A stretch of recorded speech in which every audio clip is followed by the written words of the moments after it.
जय हिंद दोस्तों। इस वीडियो में हम बात करेंगे उत्तर प्रदेश पुलिस में मेडिकल टेस्ट के बारे में। देखिए, डीवीपीएसटी आपका चल रहा है, प्रक्रिया में है और रनिंग भी मान लीजिए कि फरवरी लास्ट या मार्च में शुरू ही हो जाएगा, वो भी ख़त्म हो जाएगा। इस वीडियो को बनाने का उद्देश्य मात्र यही है कि आप लोग के पास अभी टाइम है। अगर मेडिकली अगर कुछ प्रॉब्लम हो रहा है, जितनी मैं प्रॉब्लम बता रहा हूँ इसमें से कुछ अगर आपके पास मेडिकली प्रॉब्लम है तो अभी समय है, आपका सही हो सकता है। बस यही वीडियो बनाने का मोटिव है। तो सबसे पहले बात करते हैं हम लोग स्किन के बारे में।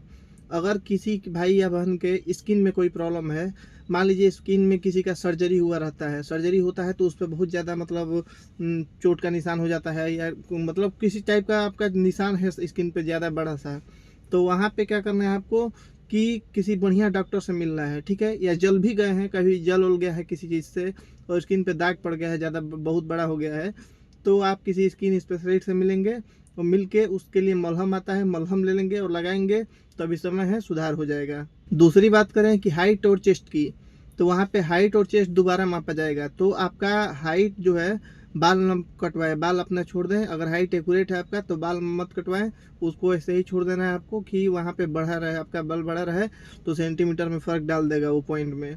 दूसरी बात कि चेस्ट जिसका कम है या एक्यूरेट आ रहा है तो लोग अच्छे से जिम जाएं और मेहनत करें कि डाइट अच्छे से ले तो उनका चेस्ट हो जाएगा, कि वहाँ पे डाउट ना रहे चेस्ट और हाइट में। इस चीज़ का ध्यान रखेंगे, अभी समय है। अगली बात करें फ्लैट फिट की, तो फ्लैट फिट में क्या होता है कि आपका पैर जो है भीगे किसी सूती बोरा रहता है उसी पर रखवाया जाता है, रखवा के नीचे ज़मीन पर रखने के लिए बोलते हैं। या कभी कभी ऐसा भी किसी सेंटर पर होता है कि डॉक्टर ऐसे रखेंगे, आपका पैर देख लेंगे सामने से। तो एक चीज़ देखना है आपको कि पैर में क्या एक्सरसाइज मैं बता रहा हूँ, आपकी स्किन पे लगा रहा हूँ, 3 एक्सरसाइज लगा रहा हूँ पैर का जो फ्लैट फीट के लिए होता है। इन एक्सरसाइज को रेगुलर करें, आपका फ्लैट फीट सही हो जाएगा, सुधार हो जाएगा, तो आप इससे बाहर नहीं होंगे। क्योंकि अभी भी समय है, 3 महीना मान के चलिए, 4 महीना, तो इतने में एकदम 100% है कि सुधार हो जाएगा। यही हाल नौकनी का है। नौकनी में भी 3 या 4 एक्सरसाइज लगा रहा हूँ, इन तीनों चारों एक्सरसाइज को रेगुलर 2 टाइम करना है आपको, तो आपका नौकनी भी सही हो जाएगा, नौकनी में भी प्रॉब्लम नहीं आएगी। नौकनी और फ्लैट फीट इन दोनों एक्सरसाइजों को रेगुलर करेंगे आप तो आपका इससे बाहर होने का चांस 0% हो जाएगा, आपका सुधार हो जाएगा इसमें। इस चीज़ का ध्यान रखेंगे। अब बात करते हैं ईयर टेस्ट की। तो कान के टेस्ट में क्या होता है, 2 चीज़ होता है, ध्यान दीजिएगा कि सबसे पहले आपको सुनाई देना चाहिए। आपको यहाँ पे स्प्रिंग बजा के बहुत जगह मतलब चेक किया जाता है कि सुनाई दे रहा है कि नहीं, कहीं कहीं डॉक्टर धीरे से बोल के चेक करता है।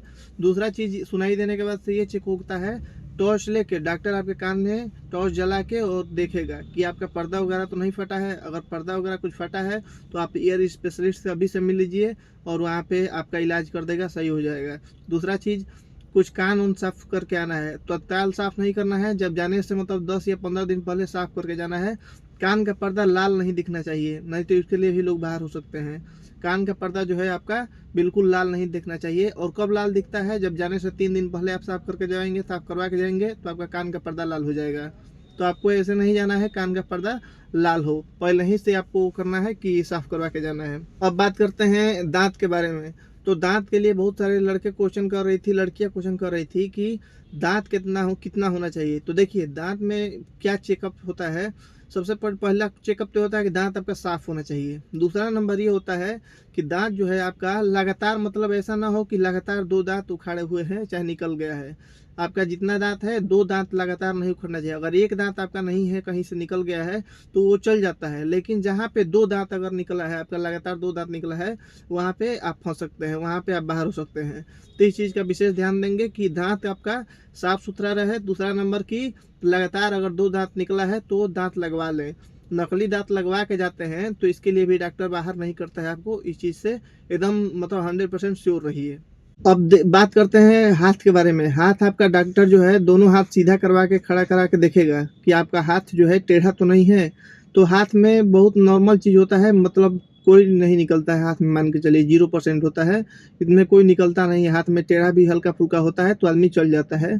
तो हाथ का कोई टेस्ट का मतलब उतना लोड लेना नहीं है। नाक का टेस्ट नहीं होता है, नाक आपका कैसा भी हो, नाक का टेस्ट नहीं होता है। अब सबसे महत्वपूर्ण टेस्ट के बारे में बात करें, आई टेस्ट, आँख का टेस्ट। आँख के टेस्ट में 2 टाइप का टेस्ट होता है।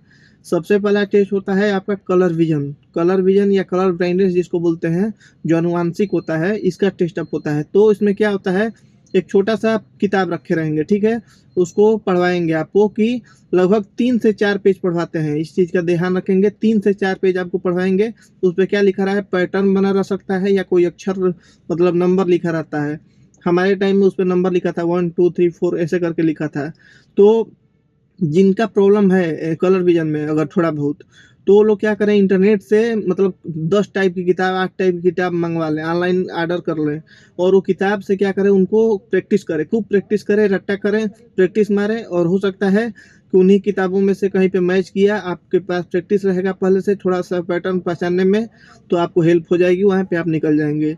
दूसरा सबसे महत्वपूर्ण टेस्ट होता है आई साइट टेस्ट। आई साइट में आपका आँख का दृष्टि चेक किया जाता है कि आपको खड़ा करा दिया जाएगा और आपका पहले एक आँख ढका जाएगा और पढ़वाया जाएगा, सामने बोर्ड पे लिखा रहेगा, उसको पूछेगा ये क्या है, आपको बताना है ये चीज़ है। कुछ कहीं पे पैटर्न रहता है, कहीं पे अक्षर रहता है, कहीं पे कोई नंबर रहता है, कुछ भी रख सकते हैं वो लोग। तो आपको दिखाई देना चाहिए, 6/6 आपका दिखाई देता है तो बहुत अच्छी बात है। 6/9 अगर दोनों आँख से दिखाई दे रहा है तब भी आप पास हैं, ठीक है। अगर एक आँख से आपका 6/12 है तो दूसरे आँख से 6/6 होना चाहिए, तो एवरेज निकल के कितना आएगा, 6/9 का एवरेज निकलेगा, तो भी आप पास हो जाएंगे, ठीक है। लेकिन एक आँख से मान लीजिए 6/12 है और दूसरे आँख से 6/9 है तो आप फेल हो जाएंगे। मतलब आपका एवरेज जो होता है वो 6/9 का आना चाहिए, 6/9 दोनों आँख से है तो भी आप पास हैं, इतना समझ लीजिए। जिनका अगर कम है, आई साइट कमजोर है, तो इसके लिए एकदम 100% और श्योर इलाज बता रहा हूँ कि उनको लेजिक करवा लेना है। लेजिक सर्जरी होता है जो, उससे करवा लेना है। और करवाना कब है, लगभग मेडिकल से 12 दिन पहले, 10 या 12 दिन पहले करवाएंगे, उससे मतलब बाद नहीं करवाएंगे। 10-12 दिन पहले करवाएंगे तो आँख में यहाँ पे सूजन आ जाती है, हल्का हल्का सूजन आ जाती है, लेकिन वो 8 से 10 दिन बाद वो सही हो जाता है, सूजन बिल्कुल नॉर्मल हो जाता है, आपको बिल्कुल सही दिखाई देगा। तो जिनका ज़्यादा प्रॉब्लम है वो लेजिक करवा लें, इसमें कोई मतलब डाउट मत रखें कि नहीं नहीं करवाना है, हमारा ऐसे चल जाएगा, ऐसे नहीं जाना है, आपको लेजिक करवा के ही जाना है। दूसरी बात, बहुत सारे लोग पूछ रहे थे कि लेजिक कराना इलीगल है, चाहे पास करेंगे कि नहीं करेंगे, तो एक चीज़ आप ध्यान दीजिए, लेजिक कराना बिल्कुल लीगल है, इसमें कोई फेल नहीं करेगा। लेजिक के लिए डॉक्टर आपके आँख के पास आएगा ही नहीं कि आपके आँख में हुआ क्या है, वो लेगा आपका कलर ब्लाइंडनेस का टेस्ट, दूसरा टेस्ट लेगा आपका आई साइट का टेस्ट, ये दोनों टेस्ट होगा, न कि आपके आँख के पास आके जैसे कान में चेकअप हुआ तो वैसे नहीं चेकअप करेगा, आपका आँख जो है बस साइट का टेस्ट करेगा कि साइट आपका सही है, तो फिर आप चल जाएगा, आपका पास हो जाएंगे। तो लेजिक बिल्कुल करवा ले, जिसका ज़्यादा अगर आई साइट खराब है तो वो लेजिक सर्जरी करवा के ही आएंगे। और करवाएंगे कब, जब मेडिकल हो, मतलब रनिंग हो जाएगा, रनिंग तत्काल बात करवा लेंगे तो ठीक रहेगा। एक बात और है, अगर किसी भी चीज़ में अगर आप अनफिट होते हैं तो आपको रीमेडिकल दिया जाता है, वहाँ पे आपको रीमेडिकल दिया जाता है, फिर से बुलाया जाता है, 1 महीने का 15 दिन का समय रहता है, आपको रीमेडिकल दिया जाता है। तो जिनका डाउट है अगर कि हमारा आई साइट जो है हो भी सकता है नहीं भी हो सकता है, तो लोग क्या करेंगे कि करवाएंगे, रीमेडिकल मिलेगा तब लेजी करवा के, महीना दिन टाइम मिलता है तब जाके अपना वहाँ पे रीमेडिकल करवा लेंगे, ऐसे करके मतलब पास हो सकते हैं। दूसरा चीज़ ये है कि सबसे बहुत नॉर्मल टेस्ट होता है, मतलब ये मत सोचिए कि बहुत हार्ड टेस्ट होता है, नहीं, बहुत ही नॉर्मल टेस्ट होता है। बस एक चीज़ का हार्ड टेस्ट होता है, वो है आँख का टेस्ट। आँख जो होता है, आँख को बहुत ही सही से और प्रॉपर चेक किया जाता है, डॉक्टरों की टीम बैठी रहती है, तब जाके आँख का साइट और कलर ब्राइटनेस चेक होता है। बाकी सब चीज़ बहुत ही नॉर्मल तरीके से चेक होता है, आपको पता भी नहीं चलेगा, एकदम बैठे रहेंगे, जाएंगे एक लाइन से, आपका टेस्ट डॉक्टर लिख के साइन करके आपका फॉर्म पे आगे बढ़ाता जाएगा, बस आपका फॉर्म आगे चलता जाएगा, टिक लगता जाएगा, उस पर लिखाता जाएगा कि आई टेस्ट पास है, आई साइट आपकी इतनी है, इस टाइप का लिखता जाएगा। तो आप बिल्कुल, आपको 1 घंटे भर बाद रिजल्ट बता दिया जाता है। बात करें टैटू वालों की, तो टैटू जिनके भी शरीर पे है, अगर बहुत बड़ा टैटू है तो फिर उनको अपना लेजर के द्वारा हटवा लेना है, लेजर के द्वारा टैटू हटवा के जाना है। अगर टैटू बहुत छोटा है, जैसे नाम लिखे हैं छोटा सा, तो वो चल जाता है। जैसे देखिए मेरा टैटू है, छोटा सा ये टैटू है, देखेंगे ऐसे करके टैटू है, मेरे एक और यहाँ पे टैटू है। तो टैटू अगर छोटा सा टैटू है तो चल जाएगा, लेकिन बहुत बड़ा, मान लीजिए नेक पे टैटू है आपका, चेस्ट पे टैटू है बहुत बड़ा सा, इस टाइप का टैटू है, तो फिर आपको दिक्कत हो सकती है, आप लेजर के द्वारा इसको हटवा लेंगे तब जाएंगे। प्राइवेट पार्ट की बात करें तो प्राइवेट पार्ट चेक नहीं होता है, कुछ सेंटरों पे मान लीजिए 2-4-5% सेंटरों पे चेक हो जाता है, ऐसा भी नहीं है, लेकिन 95% सेंटरों पे प्राइवेट पार्ट चेक ही नहीं होता है। तो इस चीज़ से तो आप डरिए ही मत कि प्राइवेट पार्ट चेक होगा या कोई दिक्कत भी है, तो चेक ही नहीं होता है, समझ लीजिए। तो अगर आपने यहाँ तक हमारी वीडियो को देखा है, लगातार देखा है, तो फिर आप हमारे इंस्टाग्राम पे कमेंट कर सकते हैं या पूछ सकते हैं। कोई भी क्वेश्चन आपका हो पर्सनल मेडिकल से संबंधित तो प्रॉब्लम है तो उसका मैं सलूशन ज़रूर बताऊँगा। आपके मेरे इंस्टाग्राम का लिंक मैं अपने डिस्क्रिप्शन में दे रहा हूँ। इंस्टाग्राम पे आप डायरेक्ट मेरे को मैसेज करें और मेडिकल प्रॉब्लम बताएँ, मैं आपको रिप्लाई करूँगा। अगर कॉमन प्रॉब्लम है जिससे सबको फ़ायदा हो सकता है तो उस चीज़ का मतलब आप लिखेंगे कहाँ पे? कमेंट में लिखेंगे। कमेंट में मैं सबका रिप्लाई करता हूँ, आपका भी रिप्लाई करूँगा, जिससे बहुत सारे लोगों का फ़ायदा होगा। लेकिन अगर पर्सनल कोई क्वेश्चन है, आपको लगता है कि नहीं ये पर्सनली जाना चाहिए, तो फिर आप हमको इंस्टाग्राम पे मैसेज करिए, मैं आपका रिप्लाई करूँगा।